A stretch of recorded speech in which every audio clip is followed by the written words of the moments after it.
Bestializado, bestializado. O povo foi deixado de lado. Pedro II caiu e a República do Papel saiu. Porém, liberdade e desprezo, isso nunca existiu. Tô muito mal hoje, eu tô assim, gostou aí. Linhão, solta a vinheta. Conexão Educa.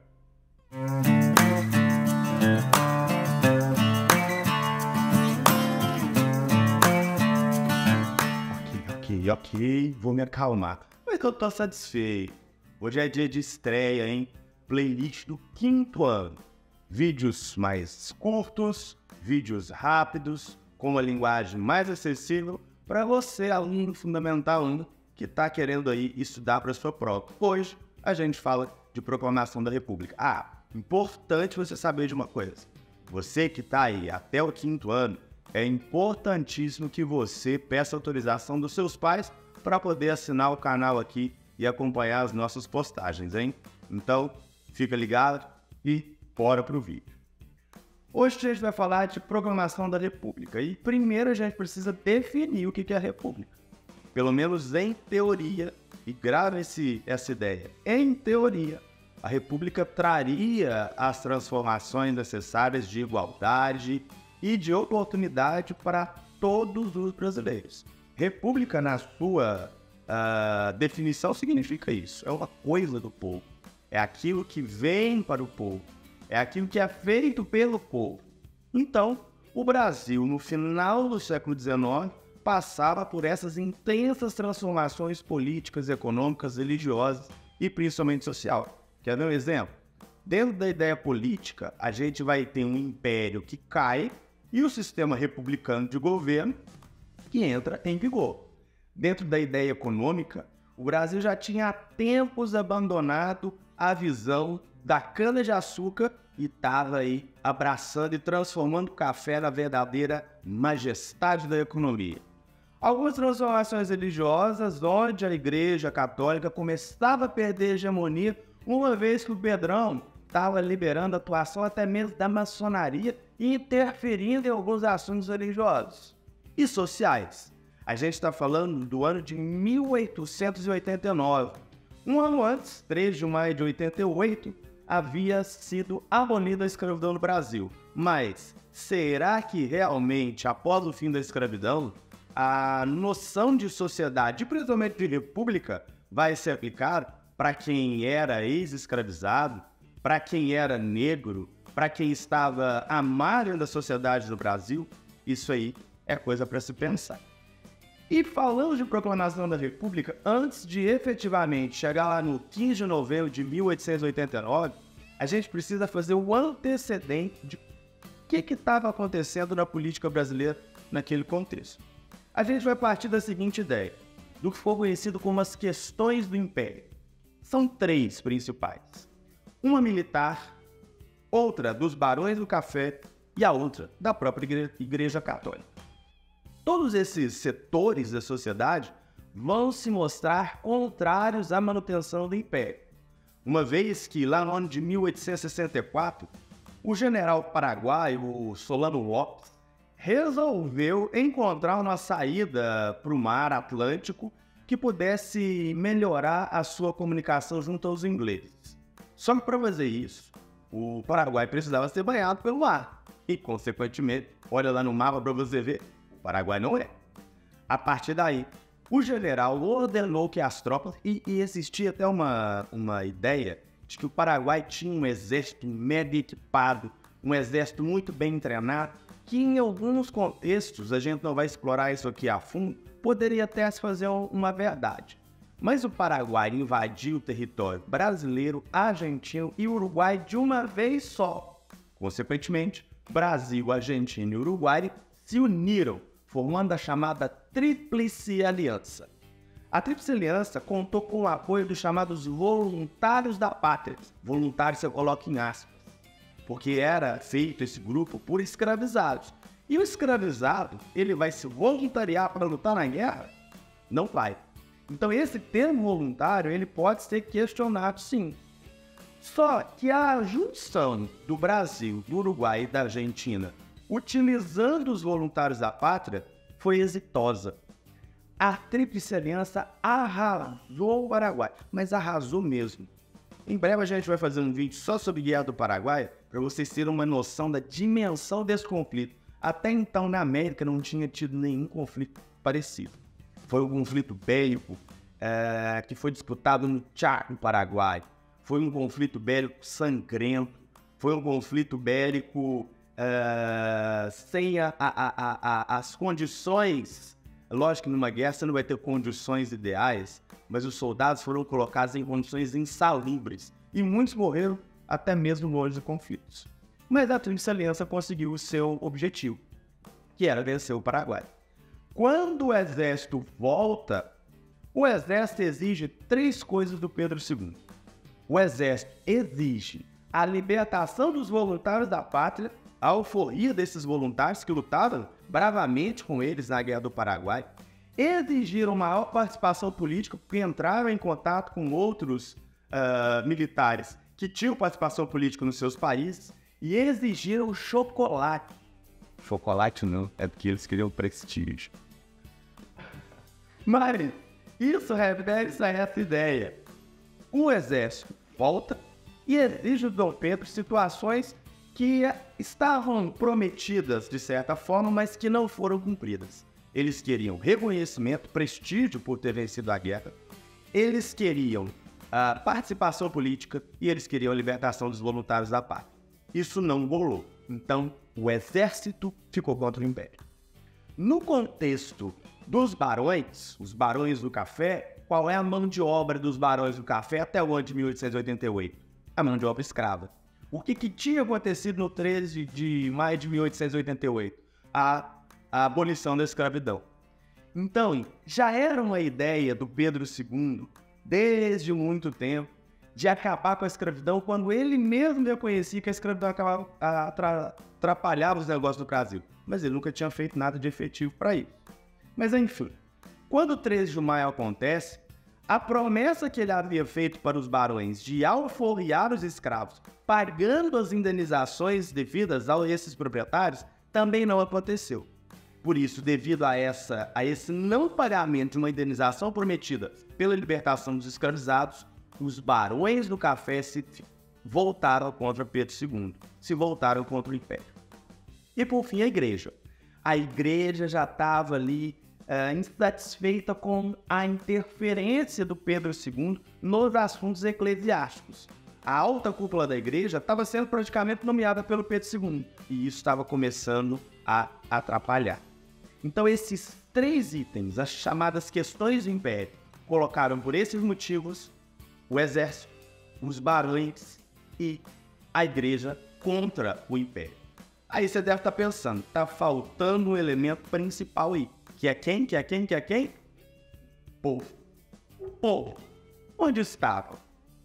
O povo foi novamente deixado de lado. Bom, vamos só falar para você como é que isso acontece. Eu vou, inclusive, recomendar um vídeo lá do Canal Brasil, só você colocar Proclamação da República, Canal Brasil, que vai aparecer para você de forma bem ilustrada como que acontece essa escalada para que o Pedro II pudesse tomar um golpe e cair do poder. Foi ali colocado um boato de que o Pedro II iria agir de maneira hostil contra aqueles militares que já estavam com essa intenção de acabar com o Império. Um desses militares era o senhor Deodoro da Fonseca, que era um herói de guerra da Guerra do Paraguai. E o Deodoro da Fonseca foi o responsável, o líder por aquele contexto que tira o Pedro II do poder no dia 15 de novembro de 1889 e acaba depondo o governo imperial. Tira o governo do poder com a força do exército, né? A partir daí, vai se instaurar a República Brasileira, que a gente acabou de citar o que se esperava da República. Igualdade para todos. E o presidente que vai ser eleito naquele contexto, o Deodoro da Fonseca, sem a participação popular. O povo não participa desse momento.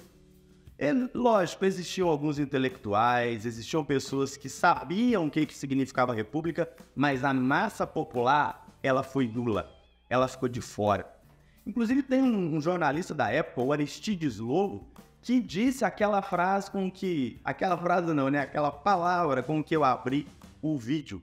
O povo assistiu a tudo bestializado, atônito, sem entender realmente aquilo que a república significava. Então esse povo bestializado refere-se a isso. O povo não sabia o que significava a república. Sem contar que o próprio Aristides Lobo diz também: a cor do governo por ora é militar e deverá permanecer assim. O evento foi deles, somente deles. O que isso significa? O Deodoro da Fonseca, esse líder, né, o marechal alta patente, é o responsável por conduzir o golpe que tira o Pedro II do poder e implanta a República no Brasil. Só que a República do quê? A República dos Coronéis. Você já ouviu falar de voto de capricho? Você já ouviu falar de voto fantasma? A Constituição de 1891, ela anulou a Constituição de 1824, que era a Constituição do Pedrinho, do Pedro I, a Constituição do Poder Moderador. Só que no lugar de aumentar os direitos da população, ela acabou fazendo o contrário. A Constituição exigia, por exemplo, a alfabetização para participar do processo eleitoral. Caiu o critério censitário. Caiu a ideia de você comprovar renda para você votar, só que exigia alfabetização. E nem 15% da população brasileira era alfabetizada naquele contexto. As mulheres, gente, as mulheres nem citadas foram. Então, precisava ser homem, maior de 21 anos, independente se era negro ou não. Agora todo mundo vota, mas precisava ser alfabetizado. Então, essa obrigatoriedade da alfabetização, ela provocou a ideia dos chamados currais eleitorais. E o coronel passou a influenciar não só a vida, como a vida política, a vida econômica, a vida religiosa e social. A partir daí, os eleitores passaram a sofrer ameaças, passaram a ser conduzidos até um local de votação, literalmente com uma espécie de cabresto, uma vez que o voto era aberto, e os coronéis, de maneira violenta, de maneira a ameaçar, de maneira a corromper esse eleitor, forçava o eleitor a votar o candidato da sua preferência. O voto de cabresto era esse voto mediante violência, mediante coação. E isso era algo comum nesse período. Além de outros tipos de corrupção eleitoral, como compra de votos, como o voto fantasma. O voto fantasma, uma pessoa que já havia falecido, alguém em vida pegava o título de eleitor dessa pessoa e votava como se ela tivesse comparecido à sessão eleitoral. Sumiço de urnas, contagem de votos na ponta do canivete, aconteceu de tudo nesse momento. Na chamada República dos Coronéis, que acabavam aí fazendo com que o eleitor pudesse ser manipulado dessa maneira. Lembrando que, além disso, no cenário urbano, uma intensa transformação acontecia nas fábricas, por exemplo. Aí, quando você pensa em fábricas, você vai pensar centro do Rio de Janeiro e centro de São Paulo. Pequenas fábricas de indústria têxtil, por exemplo, surgiam e ali existia uma mão de obra extremamente diversificada. Mulheres, crianças escravizadas, imigrantes que estão chegando nesses ambientes.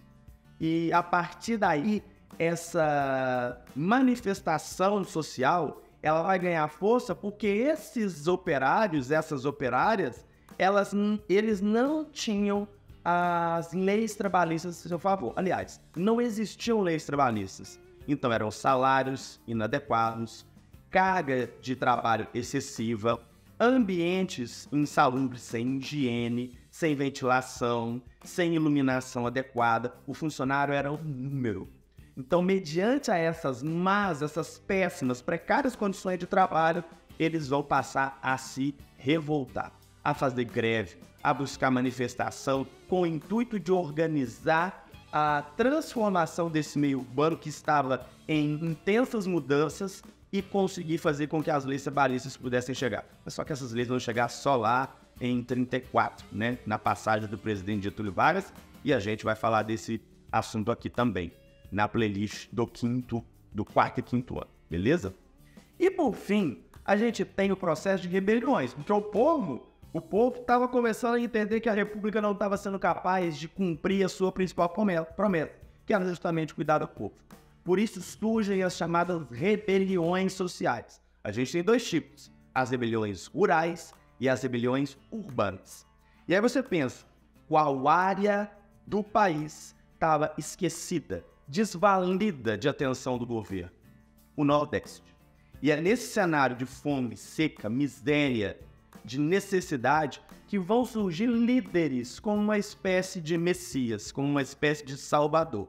É o caso do Arraial de Canudos, uma história em que o sertanejo se viu de frente com o militar. E o governo vai utilizar da força militar para poder eliminar essa ameaça. O Arraial de Canudos, ele foi...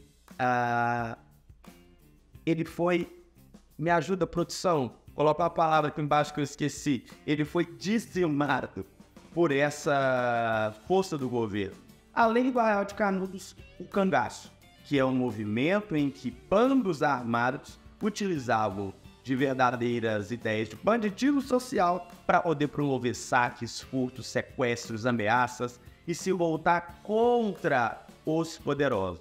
Além de Canudos e Cangaço, que são as rebeliões rurais, a gente tem também as rebeliões urbanas, que aí a gente está falando da revolta da vacina e do movimento operário, que isso é um assunto para outro vídeo, ok? Videozinho rápido, assunto tranquilo, estuda e tira 10 na prova.